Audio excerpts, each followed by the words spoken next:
Hi! ഇപ്പോഴേ ഞാനിന്ന് വന്നിരിക്കുന്നത് നമുക്ക് വീട്ടിൽ നല്ല അടിപൊളി ഒരു സൊല്യൂഷൻ റെഡിയാക്കുന്നതിന് വേണ്ടിയിട്ടാണ്. അപ്പോൾ അതിനായിട്ട് ഞാൻ അടുപ്പത്ത് കുറച്ച് വെള്ളം വെച്ചിട്ടുണ്ട്.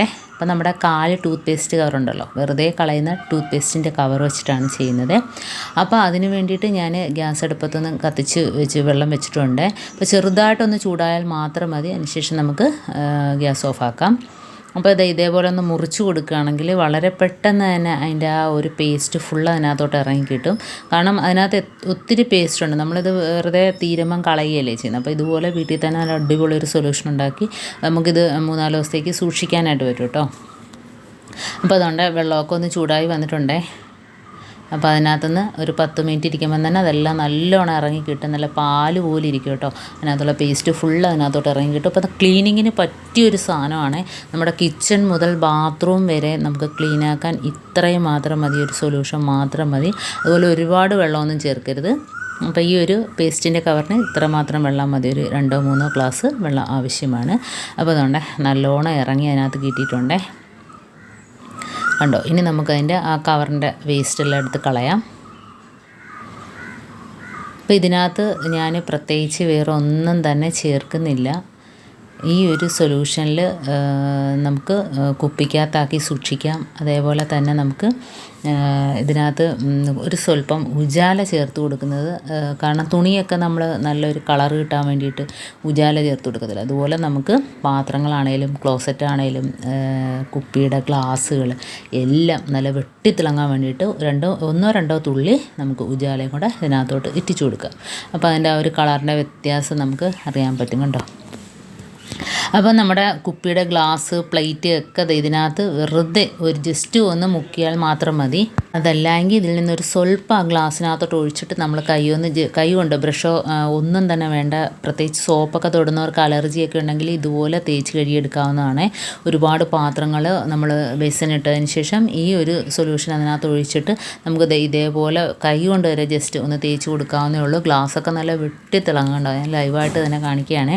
അപ്പോൾ ഇതേപോലെ തന്നെ ഞാനിപ്പം വീഡിയോ ലെങ്ത് ആക്കുന്നില്ല. ഇതേപോലെ തന്നെ കുപ്പിയുടെ പ്ലേറ്റ്, അതേപോലെ തന്നെ സ്റ്റീലിൻ്റെ പ്ലേറ്റ് പാത്രങ്ങൾ, ഇതിപ്പം ഞാൻ ജസ്റ്റ് ഒന്ന് കാണിച്ചു തരാം. അപ്പോൾ ഇതെല്ലാം നല്ല രീതിയിൽ ക്ലീനായിട്ട് കിട്ടും. ജസ്റ്റ് ഇതേപോലെ ഒന്ന് തേച്ച് കൊടുക്കുന്നത് മാത്രമേ ഉള്ളൂ.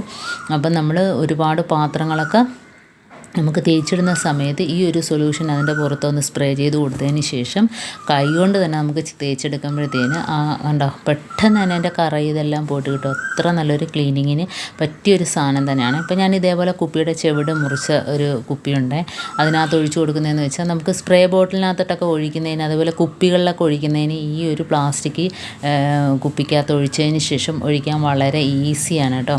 ഉണ്ടോ? ഇതേപോലെ നമുക്ക് ഒട്ടും പുറത്തോട്ടൊന്നും പോവാതെ തന്നെ നമുക്ക് കൊച്ചു കുപ്പിയിലാണേലും ഒഴിക്കാനായിട്ട് പറ്റും. അപ്പോൾ അതിന് വേണ്ടിയിട്ടാണ് ഞാനിങ്ങനെ ചെയ്യുന്നത്. ഉണ്ടോ? ഇതിപ്പം നമുക്ക് സ്പ്രേ ബോട്ടിലിനകത്തോട്ടാക്കിയിട്ട് ആവശ്യത്തിന് എവിടെയൊക്കെയാണോ ഗ്യാസ് അടുപ്പ് ക്ലീൻ ആക്കണോ, അപ്പോൾ അത് ഇതേപോലെ ഒന്ന് സ്പ്രേ ചെയ്തിട്ടൊന്ന് തുടച്ചാൽ മാത്രം മതി. നല്ല രീതിയിൽ ക്ലീനായിട്ട് കിട്ടും. പ്രത്യേകിച്ച് ഈ ഒരു സ്മെല്ലടിച്ചിട്ട് അവിടെ പല്ലിയും പാറ്റയും ഒന്നും തന്നെ വരില്ല കേട്ടോ. പേസ്റ്റിൻ്റെ ഒരു സ്മെല്ലുള്ളത് കൊണ്ട് തന്നെയും അവിടെ ഒന്നും തന്നെ വരില്ല. അപ്പോൾ ഇതേപോലെ ഒന്ന് ആക്കിയിട്ട് ജസ്റ്റ് ഒരു തുണിയോ സ്പോഞ്ചോ വെച്ചൊന്ന് തുടച്ചാൽ മാത്രം മതി, ക്ലീനായിട്ട് കിട്ടും. കാരണം ഗ്യാസ് അടുപ്പ് നമ്മൾ എന്നും ഉപയോഗിക്കുന്നതല്ലേ. അതിൻ്റെ പുറത്തുള്ള എണ്ണമയവും മെഴുക്കും ഒക്കെ പോകുന്നതിന് വേണ്ടിയിട്ടും വെട്ടിത്തിളങ്ങുന്നതിന് വേണ്ടിയിട്ടും ഇതൊന്ന് ഒഴിച്ചാൽ മാത്രം മതി. അതുപോലെ തന്നെ സ്ലാബ്, പിന്നെ നമ്മുടെ കിച്ചൻ്റെ ടൈല് ഒക്കെ നമുക്ക് ഇതേപോലെ ഒന്ന് ജസ്റ്റ് ഒന്ന് ഒഴിച്ചു കൊടുത്തതിന് ശേഷം നമുക്ക് ഒന്ന് വെറുതെ കൈ കൊണ്ടൊന്ന് കഴുകിയിറക്കിയാൽ മാത്രം മതി.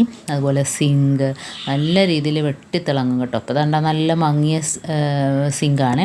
അപ്പോൾ അതിനകത്തോട്ട് ഒഴിക്കുന്നത്, കാരണം ഈ ഒരു സൊല്യൂഷൻ അതിൻ്റെ ഉള്ളിൽ പോയി കഴിഞ്ഞാൽ പോലും അതിനകത്തുനിന്ന് വരുന്ന ചെറിയ പ്രാണികൾ, പാറ്റകൾ എല്ലാം നശിച്ചു പോകും കേട്ടോ, ഈ ഒരു സ്മെല്ലടിച്ചിട്ട്. അപ്പോൾ ഇതേപോലെ നമുക്ക് സിങ്ക്, ടാപ്പൊക്കെ നല്ല വെട്ടിത്തിളങ്ങും. അതുപോലെ ബാത്റൂമിൻ്റെ ടൈല്, ക്ലോസറ്റിൽ വെറുതെ ഒഴിച്ചിട്ട് നമുക്കൊന്ന് ഫ്ലഷ് അടിച്ച് കൊടുത്താൽ മാത്രം മതി, തേച്ച് കഴുകാനൊന്നും നിൽക്കണ്ട. പ്രത്യേകിച്ച് ഈ ഒരു സൊല്യൂഷൻ നമുക്ക് ഉണ്ടാക്കിയിട്ട് രാത്രി ക്ലോസറ്റിൽ ഒഴിച്ചു കൊടുത്തിട്ട് രാവിലെ ഒന്ന് ഫ്ലഷ് അടിക്കുകയാണെങ്കിൽ അതിനകത്തുള്ള കറയെല്ലാം പോയി കിട്ടും കേട്ടോ. തേച്ച് കഴുകാനൊന്നും നിൽക്കണ്ട. അപ്പോൾ പെട്ടെന്നൊക്കെ നമുക്ക് ചെയ്യാൻ പറ്റുന്ന അടിപൊളി ഒരു സൊല്യൂഷനാണ്. പ്രത്യേകിച്ച് നമ്മുടെ കയ്യിൽ ഡിഷ് വാഷും കാര്യങ്ങളൊക്കെ പെടുന്നവർക്ക്, അലർജിയൊക്കെ ഉള്ളവർക്കൊക്കെ ഇത് വളരെ ഉപകാരപ്രദമാണ് കേട്ടോ. അപ്പം സിങ്കൊക്കെ തേച്ച് കഴുകിയിട്ടുണ്ട്. ഇനി നമുക്ക് ഇതേപോലെ തന്നെ വാഷ് ബേസിലും നല്ല കറയായിട്ട് കിടപ്പുണ്ട്. വാഷ് ബേസിലും ഇതുപോലെ കുറച്ച് ഒഴിച്ച് കൊടുത്തതിന് ശേഷം തേച്ച് കഴുകുകയാണെങ്കിൽ, തേച്ച് കഴുകണ്ട, ജസ്റ്റ് ഒന്ന് തേച്ച് കൊടുത്താൽ മാത്രം മതി, നല്ല രീതിയിൽ ക്ലീനായിട്ട് കിട്ടും. അപ്പം അതുപോലെ തന്നെ ഇതുപോലെ കണ്ണടയൊക്കെ ഒഴിച്ചിട്ട് തുടച്ചു കൊടുക്കുകയാണെങ്കിൽ വെട്ടിത്തിളങ്ങും കേട്ടോ.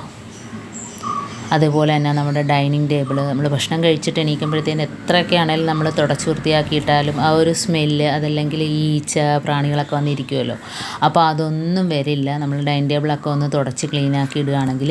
അതുപോലെ ഞാൻ പറഞ്ഞ കണക്ക് ക്ലോസറ്റിൽ ഒഴിച്ചിട്ടൊന്ന് ഫ്ലഷ് അടിക്കുക. അപ്പോൾ അതൊന്നും ഞാൻ വീഡിയോ ലെങ്ത് ആവുമെന്ന് വെച്ചിട്ട് കാണിക്കുന്നില്ല. അപ്പോൾ എല്ലാവരും ഇതുപോലെ ഒന്ന് ട്രൈ ചെയ്ത് നോക്കുക. വളരെ ഈസിയുള്ള നിസ്സാരമായ സാധനങ്ങൾ വെച്ചിട്ട് ചെയ്യാൻ പറ്റുന്ന ടിപ്പുകളാണ് ഞാൻ കാണിക്കുന്നത്. അപ്പോൾ ഇതിനു മുമ്പ് ഒരുപാട് ടിപ്സുകൾ ഞാൻ ഇതിനകത്തോട്ട് ഷെയർ ചെയ്തിട്ടുണ്ട്, ആവശ്യമുള്ളവർ കാണണം. ഇപ്പോൾ ദാണ്ട നമ്മുടെ വാഷ് ബേസിലുള്ള ടാപ്പ്, അതായത് അതുപോലെ ഒന്ന് ജസ്റ്റ് ഒന്ന് തേച്ച് കൊടുത്താൽ മതി, ഉരച്ച് കഴുകാനൊന്നും നിൽക്കേണ്ട.